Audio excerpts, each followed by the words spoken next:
Hi ನಮಸ್ಕಾರ ಎಲ್ರಿಗೂ. ಇವತ್ತು ಸ್ವಲ್ಪ ಹೇರ್ಸ್ ಬಗ್ಗೆ ಸ್ವಲ್ಪ ಟಿಪ್ಸ್ ಹೇಳ್ತಾ ಇದ್ದೇನೆ. ಅಂದರೆ ಈಗ ಮಳೆಗಾಲ ಅಲ್ವಾ, ಅಂದರೆ ಒಂದೊಂದು ಸೀಸನ್ ಬರುವಾಗ ತಲೆ ಕೂದಲು ತುಂಬ ಉದುರಲಿಕ್ಕೆ ಸ್ಟಾರ್ಟ್ ಆಗ್ತದೆ.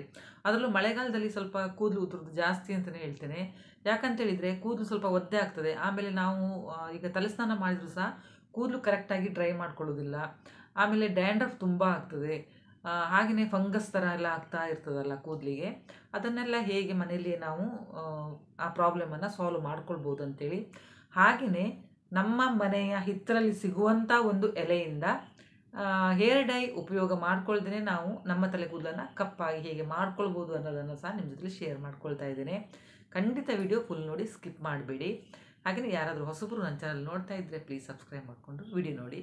ಹಾಗೆ ಲೈಕ್ ಮಾಡಿ, ಶೇರ್ ಮಾಡಿ ಮತ್ತು ಕಮೆಂಟ್ ಮಾಡೋದನ್ನು ಮರಿಬೇಡಿ. ಈಗ ವಿಡಿಯೋ ಸ್ಟಾರ್ಟ್ ಮಾಡ್ತೇನೆ.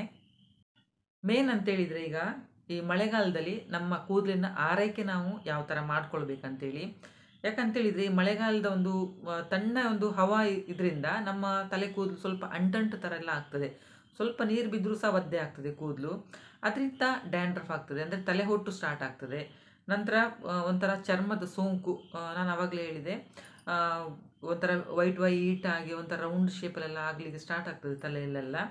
ಹಾಗೆ ಆಗ್ತದೆ. ಹಾಗಾಗಿ ಈ ಮಳೆಗಾಲದಲ್ಲಿ ಆದಷ್ಟು ನಾವೊಂದು ಕೇರ್ಫುಲ್ ಆಗಿರಬೇಕಾಗ್ತದೆ. ಈಗ ಬೇಸಿಗೆಗಾಲದಲ್ಲಾದರೆ ಬೇವರಿಗೆ ತಲೆಗೂದಲು ಒದ್ದೆ ಆಗ್ತದೆ, ಆದರೆ ಬೇಗ ಒಣಗ್ತದೆ.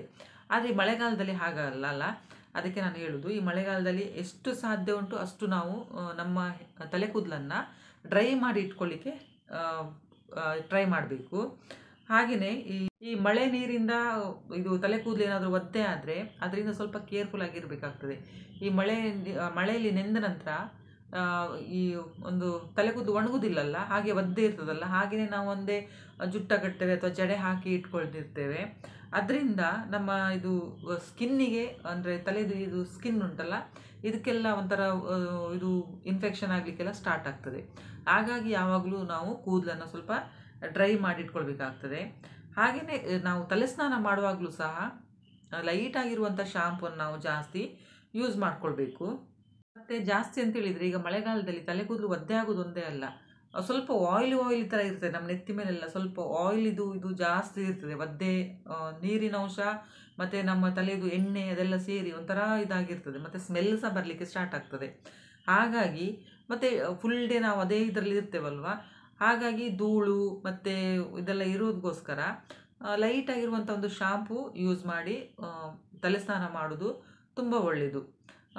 ಮತ್ತು ವಾರಕ್ಕೆ 2 ಸಲ 3 ಸಲ ಥರ ಎಣ್ಣೆ ಮಸಾಜ್ ಮಾಡಿ ಸ್ನಾನ ಮಾಡೋದು ತುಂಬ ಒಳ್ಳೆಯದು. ಬಾದಾಮಿ ಎಣ್ಣೆ ಅಥವಾ ಇದು ತೆಂಗಿನ ಎಣ್ಣೆ ಅಥವಾ ಕ್ಯಾಸ್ಟ್ರ್ ಆಯಿಲ್ ಸಹ ಸ್ವಲ್ಪ ಬಿಸಿ ಮಾಡಿ ಹಾಕಿ ಮಸಾಜ್ ಮಾಡಿಕೊಂಡ್ರೆ ಬ್ಲಡ್ ಸರ್ಕ್ಯುಲೇಷನ್ ಸಹ ಕರೆಕ್ಟ್, ಅಂದರೆ ರಕ್ತ ಸಂಚಾರ ಸಹ ಕರೆಕ್ಟಾಗಿ ಆಗ್ತದೆ. ಆಮೇಲೆ ಎಣ್ಣೆ ಹಚ್ಚಿದ ಮೇಲೆ, ಅಂದರೆ ಈ ಮಳೆಗಾಲದಲ್ಲಿ ಹೇಳೋದು ನಾನು, ಎಣ್ಣೆ ಹಚ್ಚಿದ ಮೇಲೆ ತುಂಬ ಹೊತ್ತು ಬಿಡೋದು ಬೇಡ. ಬೇಗ ನಾವು ಸ್ನಾನ, ಒಂದು ಅರ್ಧ ಗಂಟೆಯಲ್ಲಿ ಸ್ನಾನ ಮಾಡಿದರೆ ಒಳ್ಳೆಯದು. ಹಾಗೆಯೇ ಸ್ಟ್ರೈಟಿಂಗು ಅಥವಾ ಡ್ರೈಯರು ಇಂಥದ್ದೆಲ್ಲ ನಾವು ಇದರಲ್ಲಿ ಮಳೆಗಾಲದಲ್ಲಿ ಸ್ವಲ್ಪ ಅದನ್ನು ಅವಾಯ್ಡ್ ಮಾಡೋದು ತುಂಬ ಒಳ್ಳೆಯದು. ಅದಂದರೆ ಅದು ಯೂಸ್ ಮಾಡಿದ ಹಾಗೆಯೇ ನಮ್ಮ ಕೂದಲು ಡ್ರೈ ಆಗಲಿಕ್ಕೆ ಸ್ಟಾರ್ಟ್ ಆಗ್ತದೆ. ಹಾಗಾಗಿ ಇದರಿಂದ ಸ್ವಲ್ಪ ದೂರ ಇರೋದು ಒಳ್ಳೆಯದು. ಆದಷ್ಟು ಕಾಟನ್, ಅಂದರೆ ತಿಳುವುದು ಕಾಟನ್ ಬಟ್ಟೆಯಲ್ಲಿ ತಲೆ ಕೂದಲೆಲ್ಲ ಚೆಂದ ಮಾಡಿ ಒರೆಸ್ಕೊಂಡು ಡ್ರೈ ಮಾಡಿ ಇಟ್ಕೊಂಡ್ರೆ ನಮ್ಮ ಕೂದಲು ಹಾಳಾಗೋದಿಲ್ಲ ಮತ್ತು ಕರೆಕ್ಟಾಗಿ ಇರ್ತದೆ. ಹಾಗೆಯೇ ಇದು ಫಂಗಸ್ ಥರ ಏನಾದರೂ ಆದರೆ ಅದಕ್ಕೆ ಸಹ ಈಗ ಸಿಗ್ತದಲ್ವ, ಆ್ಯಂಟಿ ಫಂಗಲ್ ಹೇರ್ ಪ್ರಾಡಕ್ಟು ಅಂಥದ್ದೆಲ್ಲ ಸಿಗ್ತದೆ. ನೀವು ಅದನ್ನೆಲ್ಲ ಯೂಸ್ ಮಾಡಿಕೊಂಡು ಅಂಥದ್ದೇನಾದರೂ ಫಂಗಸ್ ಥರ ಎಲ್ಲ ಆದರೆ ಅದನ್ನು ಸಹ ನೀವು, ಅದಕ್ಕೆ ಸಹ ಆಯಿಲೆಲ್ಲ ಸಿಗ್ತದೆ, ಅದನ್ನೆಲ್ಲ ಯೂಸ್ ಮಾಡಿ ಅದನ್ನು ಸಹ ನೀವು ಕಡಿಮೆ ಮಾಡ್ಕೊಳ್ಬೋದು. ಇನ್ನೊಂದು ಅಂತೇಳಿದರೆ ಎಗ್ ಸಹ ಬಳಸ್ಬೋದು, ಅಂದರೆ ಮೊಟ್ಟೆದು ಇದು ಸಹ ವೈಟ್ ಸಹ ನೀವು ತಲೆಗೆ ಹಚ್ಚಿ ತಲೆ ಸ್ನಾನ ಮಾಡ್ಬೋದು. ಇದರಿಂದ ಸಹ ಇದು ಹೇರ್ ಗ್ರೋತ್ ಸಹ ಆಗ್ತದೆ ಮತ್ತು ಇದು ಕೂದಲು ಒಳ್ಳೆಯ ಒಂದು ಸ್ಟ್ರೆಂತ್ ಆಗಿ ಬೆಳಲಿಕ್ಕೆ ಸಹ ಒಂದು ಇದಾಗ್ತದೆ ಮೊಟ್ಟೆ ಯೂಸ್ ಮಾಡೋದ್ರಿಂದ ಮಳೆಗಾಲದಲ್ಲೆಲ್ಲ. ಮತ್ತು ಇದು ಸ್ವಲ್ಪ ಎಣ್ಣೆ ಮಿಕ್ಸ್ ಮಾಡಿ ನೀವು ಹಾಕಿ ಆಮೇಲೆ ಶಾಂಪು ಹಾಕಿ ಸ್ನಾನ ಮಾಡಿದರೆ, ಅಂದರೆ ಸ್ವಲ್ಪ ಬಿಸಿ ನೀರಲ್ಲಿ ಸ್ನಾನ, ತುಂಬ ಬಿಸಿ ಅಲ್ಲ, ಬೆಚ್ಚಗಿರೋ ನೀರಲ್ಲಿ ಸ್ನಾನ ಮಾಡಿದರೆ ನಿಮಗೆ ಎಗ್ಗಿದು ಸ್ಮೆಲ್ ಬರೋದಿಲ್ಲ. ಎಗ್ ಹಾಕ್ಕೊಳ್ಳುವಾಗ ನಾನು ಒಂದ್ಸಲ ನಿಮಗೆ ಅದು ವಿಡಿಯೋ ತೋರಿಸಿದ್ದೇನೆ, ಎಗ್ ಹಾಕೋದು ಹೇಗೆ ಅಂತೇಳಿ ಸಹ ನಿಮಗೆ ವಿಡಿಯೋ ಮಾಡಿ ತೋರಿಸಿದ್ದೇನೆ ನಾನು. ಅದೇ ಥರ ನೀವು ಎಗ್ ಹಾಕ್ಕೊಳ್ಳಿ, ಆಗ ಸ್ಮೆಲ್ ಬರೋದಿಲ್ಲ ನಿಮಗೆ. ಹಾಗೆಯೇ ಕೂದಲನ್ನು ಕ್ಲೀನಾಗಿ ತೊಳಿಬೇಕು. ಅಂದರೆ ಒಬ್ಬೊಬ್ಬರು ಅರ್ಜೆಂಟಲ್ಲಿ ಸ್ನಾನ ಮಾಡಿದರೆ ಎಗ್ಗಿದು ಸ್ಮೆಲ್ ಬರ್ತದೆ. ಕ್ಲೀನಾಗಿ ವಾಶ್ ಮಾಡ್ಕೊಳ್ಬೇಕು. ಇನ್ನೊಂದು ಅಂತೇಳಿದರೆ ಈರುಳ್ಳಿದು ರಸ ಸಹ ನೀವು ತಲೆಗೆ ಹಚ್ಕೊಂಡು ಸ್ನಾನ ಮಾಡ್ಬೋದು. ಈರುಳ್ಳಿ ರಸದಿಂದ ಸಹ ಹಚ್ಚೋದ್ರಿಂದ ಫಂಗಸ್ ಎಲ್ಲ ಆಗೋದಿಲ್ಲ, ಡ್ಯಾಂಡ್ರಫ್ ಆಗೋದಿಲ್ಲ, ಮತ್ತು ಇದು ಕೂದಲು ಗ್ರೋತ್ ಸಹ ಒಳ್ಳೆ ರೀತಿಯಲ್ಲಿ ಆಗ್ತದೆ. ಈರುಳ್ಳಿ ರಸ ಸಹ ನೀವು ಹಚ್ಚಿ ಸ್ನಾನ ಮಾಡ್ಬೋದು. ಆಮೇಲೆ ಮಳೆಗಾಲದಲ್ಲಿ ಟೈಟಾಗಿ ಜಡೆ ಅಂಥದ್ದೆಲ್ಲ ಹಾಕ್ಕೊಳ್ಬಾರ್ದು. ಹೇರ್ ಸ್ಟೈಲ್ ಈಗ ಟೈಟಾಗಿ ಒಬ್ಬರು ಹೇರ್ ಸ್ಟೈಲ್ ಎಲ್ಲ ಮಾಡ್ಕೊಳ್ತಾರಲ್ಲ, ಆ ಥರ ಸಹ ಮಾಡ್ಕೊಳ್ಳಿಕ್ಕೆ ಹೋಗಬಾರ್ದು. ಆದಷ್ಟು ಮಳೆಗಾಲದಲ್ಲಿ ಸ್ವಲ್ಪ ಲೂಸ್ ಆಗಿರುವಂಥ ಜಡೆ ಹಾಗೆಲ್ಲ ಹಾಕ್ಕೊಂಡ್ರೆ ತುಂಬ ಬೆಟರ್. ಆಮೇಲೆ ಅಂದರೆ ಹೊರಗಡೆ ಹೋಗುವಾಗ ಯಾವಾಗಲೂ ತಲೆಗೊಂದು ಇದು ದುಪ್ಪಟ್ಟ ಹಾಕ್ಕೊಳ್ಬೋದು, ಅಥವಾ ಸ್ಕಾರ್ಪ್ ಆ ಥರ ಎಲ್ಲ ಹಾಕಿದರೆ ತುಂಬ ಒಳ್ಳೆಯದು. ಆಮೇಲೆ ಹೆಲ್ದಿ ಫುಡ್ಡು ತೊಗೊಳ್ಬೇಕಾಗ್ತದೆ ಮಳೆಗಾಲದಲ್ಲಿ. ನೋಡಿ, ಮೊಟ್ಟೆ, ಬೀನ್ಸು, ಆಮೇಲೆ ನಟ್ಸ್, ಮೀನು, ಚಿಕನ್ನು, ಅಂದರೆ ನಾನ್ ವೆಜ್ ತಿನ್ನೋರಾದರೆ ಚಿಕನ್, ಮೀನು, ಮತ್ತು ಪ್ರೋಟೀನ್ ಇರುವಂಥದ್ದು ಇದು ಗೆಣಸು, ಪಾಲಕ್, ಡೈರಿ ಉತ್ಪನ್ನ, ವಿಟಮಿನ್ ಎ ಇರುವಂಥದ್ದು ಆಹಾರ. ಆಮೇಲೆ ಒಳ್ಳೆ ರೀತಿಯಲ್ಲಿ ನೀರು ಕುಡಿಬೇಕು. ಒಂದು 3 ಲೀಟ್ರ್ ಆಗುವಷ್ಟು ನೀರು ಕುಡಿಬೇಕು. ಇಷ್ಟು ಫುಡ್ ಜೊತೆಯಲ್ಲಿ ನೀರು ಸಹ ಕುಡಿದ್ರೆ ನಮ್ಮ ಕೂದಲಿನ ಆರೈಕೆ ತುಂಬ ಒಳ್ಳೆ ರೀತಿಯಲ್ಲಿ ಇರ್ತದೆ. ಅಂದರೆ ಮಳೆಗಾಲದಲ್ಲಿ ನಾನು ಹೇಳೋದು, ಮಳೆಗಾಲದಲ್ಲಿ ಇಷ್ಟೆಲ್ಲ ನಾವು ಕೇರ್ ತೊಗೊಂಡು ಕೂದಲನ್ನು ನೋಡಿಕೊಂಡ್ರೆ ಡ್ಯಾಂಡ್ರಫ್ ಆಗೋದಾಗಲಿ, ಅಥವಾ ಕೂದಲು ಉದುರೋದಾಗಲಿ, ಅಥವಾ ಸೋಂಕು ಅಂತೇಳಿದರೆ ಅದೇ ಬ್ಯಾಕ್ಟೀರಿಯಲ್ ಸೋಂಕು ಅಂಥದ್ದೆಲ್ಲ ಆಗೋದಿದ್ರು ಸಹ ಕಮ್ಮಿ ಆಗ್ತಾ ಹೋಗ್ತದೆ. ಖಂಡಿತ ನೀವು ಈ ಟಿಪ್ಸನ್ನು ಫಾಲೋ ಮಾಡಿ ನೋಡಿ. ಮಳೆ ನೀರಲ್ಲಿ ಜಾಸ್ತಿ ನೆನೆಯಲಿಕ್ಕೆಲ್ಲ ಹೋಗಬೇಡಿ. ಆದಷ್ಟು ಬಟ್ಟೆಯನ್ನು ಕ್ಲೋಸ್ ಮಾಡಿ ಹೊರಗಡೆ ಹೋಗುವಾಗ ತಲೆ ಮೇಲೆ ಒಂದು ಬಟ್ಟೆ ಏನಾದರೂ ದುಪ್ಪಟ್ಟ ಆ ಥರ ಎಲ್ಲ ಹಾಕಿ ಹೊರಗಡೆ ಹೋಗಿ.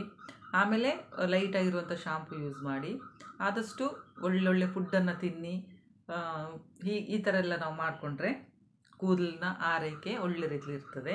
ವಿಡಿಯೋ ನಿಮಗೆ ಇಷ್ಟ ಆಗಿದೆ ಅಂದ್ಕೊಳ್ತೇನೆ. ಸ್ಟಾರ್ಟಿಂಗಲ್ಲೇ ಹೇಳಿದ್ನಲ್ಲ ನಿಮ್ಮ ಹತ್ರ, ಅಂದರೆ ಈಗ ಹಿತ್ತಲಲ್ಲಿ ಸಿಗುವಂಥ ಒಂದು ಎಲೆಯಿಂದ ನಮ್ಮ ಕೂದಲನ್ನು ನಾವು ಕಪ್ ಮಾಡ್ಕೊಳ್ಬೋದು ಅಂತೇಳಿ.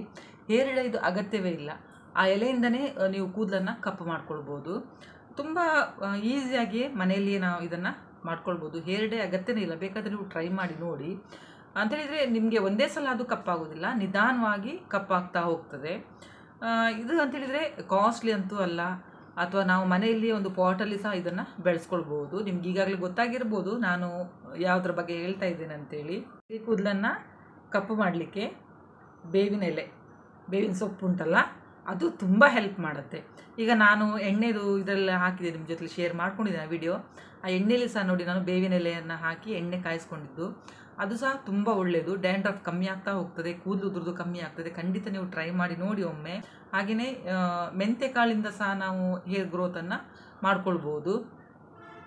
ಎಲ್ರಿಗೂ ಗೊತ್ತಿರುವ ಹಾಗೆ ಇದು ಬೇವಿನ ಸೊಪ್ಪು ಅಂದರೆ ನಮ್ಮ ಕೂದಲ ಬೆಳವಣಿಗೆಗೆ ತುಂಬ ಒಂದು ಪ್ರೋತ್ಸಾಹ ಕೊಡ್ತದೆ. ಅಂದರೆ ಅದರಷ್ಟು ಪೋಷಕಾಂಶ ಇರ್ತದಲ್ಲ. ಹಾಗೆಯೇ ಇದು ನ್ಯಾಚುರಲ್ ಆಗಿ ಕೂದಲ ಬುಡದಿಂದನೇ ಕಪ್ಪು ಆಗ್ತಾ ಹೋಗ್ತದೆ. ಇದು ಅಂದರೆ ಒಂದು ಚಿಕ್ಕ ಏಜಿನ ಮಕ್ಕಳಿಗೆಲ್ಲ ನೋಡಿ, ಈಗ ಕೂದಲು ಬಿಳಿ ಆಗಲಿಕ್ಕೆ ಸ್ಟಾರ್ಟ್ ಆಗ್ತದಲ್ಲ, ಆವಾಗಿಂದಲೇ ನಾವು ಇದನ್ನೆಲ್ಲ ಯೂಸ್ ಮಾಡ್ತಾ ಬರ್ಬೋದು. ಇದರಲ್ಲೀಗ ಇದು ಉಂಟಲ್ಲ ಬೇವಿನ ಸೊಪ್ಪು, ಅಂದರೆ ಕರಿ ಲೀವ್ಸು, ಒಗ್ಗರಣೆ ಸೊಪ್ಪು ಹೇಳ್ತಾರಲ್ಲ, ಅದು ಕಹಿಬೇವಲ್ಲ, ಇದು ಕರಿಬೇವು. ಇದರ ಜೊತೆಯಲ್ಲಿ ನೀವು ಅಗಸೆ ಬೀಜ ಹಾಕಬೇಕಾಗ್ತದೆ. ಅಗಸೆ ಬೀಜ, ಆಮೇಲೆ ಮೆಂತ್ಯ ಬೀಜ, ಮತ್ತು ಸ್ವಲ್ಪ ಅಕ್ಕಿ. ಇದನ್ನು ನೀವು ಅಂದರೆ ಈ ಕರಿಬೇವಿನ ಸೊಪ್ಪಿನ ಜೊತೆಯಲ್ಲಿ ಇಷ್ಟನ್ನೆಲ್ಲ ಹಾಕಿ ನೀರು ಹಾಕಿ ನೀವು ಅದನ್ನು ಒಂದು 15ರಿಂದ 20 ನಿಮಿಷ ಮೀಡಿಯಮ್ ಫ್ಲೇಮಲ್ಲಿ ಕುದಿ ತರಿಸ್ಕೊಳ್ಬೇಕು.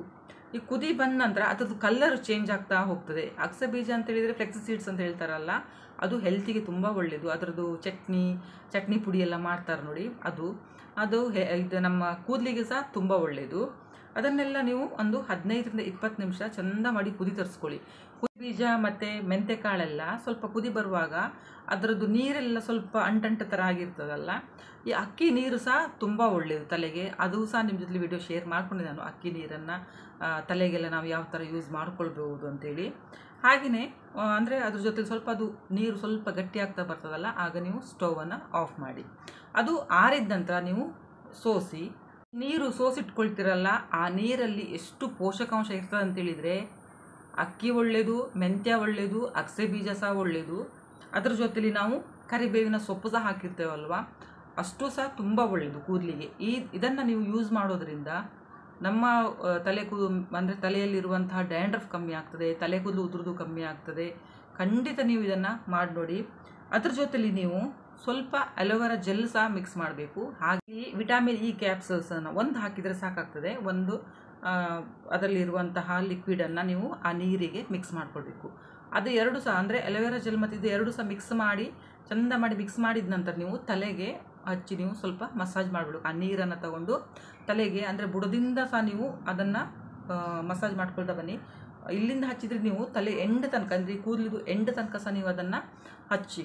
ಇನ್ನೊಂದು, ಒಬ್ಬರಿಗೆ ಅಲೋವೆರಾ ಜೆಲ್ ಆಗೋದಿಲ್ಲ, ನೀವು ನಿಮ್ಮ ಇದಕ್ಕೆ ಸ್ಕಿನ್ನಿಗೆಲ್ಲ ಆಗ್ತದೆ ಅಂತ ಹೇಳಿದರೆ ಮಾತ್ರ ಅಲೋವೆರಾ ಜೆಲ್ಲನ್ನು ನೀವು ಅದರಲ್ಲಿ ಆ್ಯಡ್ ಮಾಡಿ. ಇಲ್ಲ ಅಂತ ಹೇಳಿದರೆ ಅದನ್ನು ಸ್ಕಿಪ್ ಮಾಡಿ. ಅಲೋವೆರಾ ಜೆಲ್ ಹಾಕಿದರೆ ಒಳ್ಳೆಯದು. ಆಗೋದಿಲ್ಲ ಅಂತ ಹೇಳಿದರೆ ಸ್ಕಿಪ್ ಮಾಡಿ. ಯಾಕಂತ ಹೇಳಿದರೆ ಅದರಿಂದ ಮತ್ತೆ ಅಲರ್ಜಿ ಪ್ರಾಬ್ಲಮ್ ಎಲ್ಲ ಸ್ಟಾರ್ಟ್ ಆಗ್ತದೆ.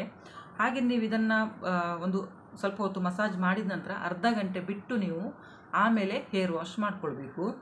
ಮನೆಮದ್ದನ್ನು ನಿಯಮಿತ ಅಂತೇಳಿದರೆ ವಾರದಲ್ಲಿ 1-2 ಸಲ 3 ಸಲ ಈ ಥರ ನೀವು ಮಾಡ್ತಾ ಬಂದರೆ ಖಂಡಿತವಾಗ್ಲೂ ಹೇಳ್ತೇನೆ, ಕೂದಲು ಉದುರುವ ಸಮಸ್ಯೆಯಿಂದ ನೀವು ಪರಿಹಾರ ನೋಡ್ಕೊಳ್ತೀರಾ. ಹಾಗೆಯೇ ಡ್ಯಾಂಡ್ರಫ್ ಆಗೋದಿಲ್ಲ. ಮತ್ತು ಬುಡದಿಂದ ಸ್ವಲ್ಪ ವೈಟ್ ಆಗ್ತಾ ಉಂಟಂತ ಹೇಳಿದರೆ ಈ ನೀರನ್ನು ಅಂದರೆ ಯೂಸ್ ಮಾಡ್ತಾ ಬಂದರೆ ಅಷ್ಟು ಇದಾಗೋದಿಲ್ಲ. ಅಂದರೆ ಸ್ವಲ್ಪ ನಿಮಗೆ ಟೈಮ್ ಹಿಡಿಬೋದು, ಕೂಡಲೇನಾಗೋದಿಲ್ಲ.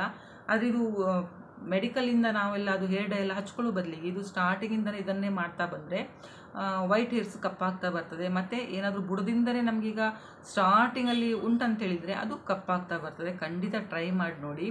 ಹಾಗೆಯೇ ಎಲ್ಲರಿಗೂ ಸಹ ಈ ವಿಡಿಯೋ ಇಷ್ಟ ಆಗಿದೆ ಅಂದ್ಕೊಳ್ತೇನೆ.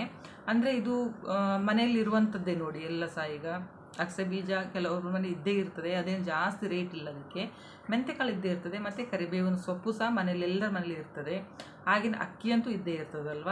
ಖಾಲಿ ಒಂದು ಅಲೋವೆರಾ ಜೆಲ್ ಆಮೇಲೆ ವಿಟಮಿನ್ ಇ ಕ್ಯಾಪ್ಸೂಲ್ಸ್ ಅದೊಂದು ಹಾಕಿದರೆ ಆಯಿತು.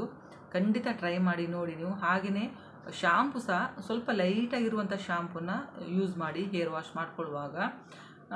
ಈ ವಿಡಿಯೋ ನಿಮಗೆ ಇಷ್ಟ ಆಗಿದೆ ಅಂದ್ಕೊಳ್ತೇನೆ. ಇಷ್ಟ ಆದಲ್ಲಿ ಲೈಕ್ ಮಾಡಿ, ಶೇರ್ ಮಾಡಿ ಮತ್ತು ಕಮೆಂಟ್ ಮಾಡೋದನ್ನು ಮರಿಬೇಡಿ. ವಿಡಿಯೋ ನೋಡಿದ್ದಕ್ಕೆ ಥ್ಯಾಂಕ್ ಯು.